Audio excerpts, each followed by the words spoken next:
What's that? Valdis glanced at him, following his hand as he pointed to a spray of white light to their right. A tap of the controls pulled them around, and both could see it was merely another odd reaction to the heat and vapor coming out of the rear of the fighters.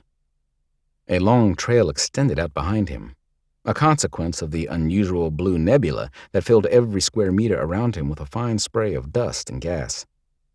Yes, that's the nebula. It plays with the engines and guns in this region. There are great works of art from here. Kalar is rooted deep inside all Byotai as a place of wonder and intrigue.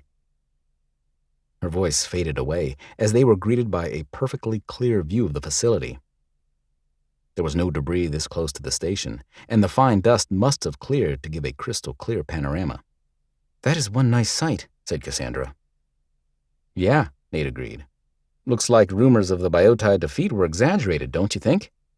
The communications system crackled to life, and Valdis nodded at the display. Byotai traffic. Open channel military coding. She tapped the button and spoke in her own tongue. Nate smiled as he listened to the sounds of her voice.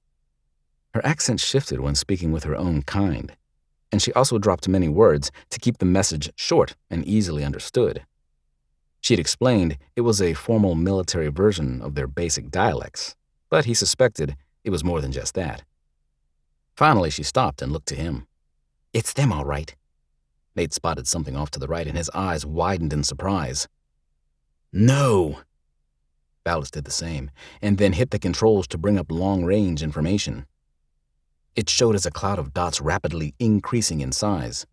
Several flickered, and a number of the broken ships tore apart as the new arrivals battered their way through. The passive sensors on board the Phantom easily identified the craft in classification, as well as heading and speed. Star Empire ships!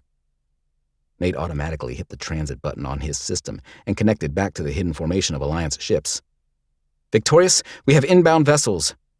Understood. Move to the new waypoint. Do not stray under any circumstances. Sir. Nate pressed the screen and confirmed the waypoint. It then popped up on his visor in the middle of the open space between the station and the approaching enemy vessels. Wait, said Valdis. Are they insane? That's in front of both sides. Yeah, I think I know what he plans. Hold on. Nate pulled on the stick and hit the boosters one last time. They raced away at maximum speed, leaving the long, slightly curved trail behind them. Nate, it's the station. They say to fall back. Their ships are preparing to leave. No chance. It will take them forever. They should have been ready for this. He checked the clock and turned his attention to the old Byotai military base. It had changed hands multiple times over the last months, but somehow this group of loyalists had managed to retake it. He just wished their defensive measures had been better thought out. It took them 3 minutes to reach the waypoint, a location equidistant between the point of arrival for the enemy and the station, except now the enemy was halfway to them. That's a lot of ships, said Valdis. They looked out of the front cockpit towards the ships. It was a strange mixture of vessels, most of the old Anishinaabe Wildfire and Lancer cruisers and light cruisers design. Mixed in were as many civilian ships, plus scores and scores of old-fashioned, wedge-shaped heavy fighters, confusingly called Mantis, the same name as the Byotai interceptors. Tell me about it, said Nate. He ran through a number of status screens and then activated the weapon systems on the Phantom. At the same time, the first 2 Byotai ships detached from the station and headed towards them from behind.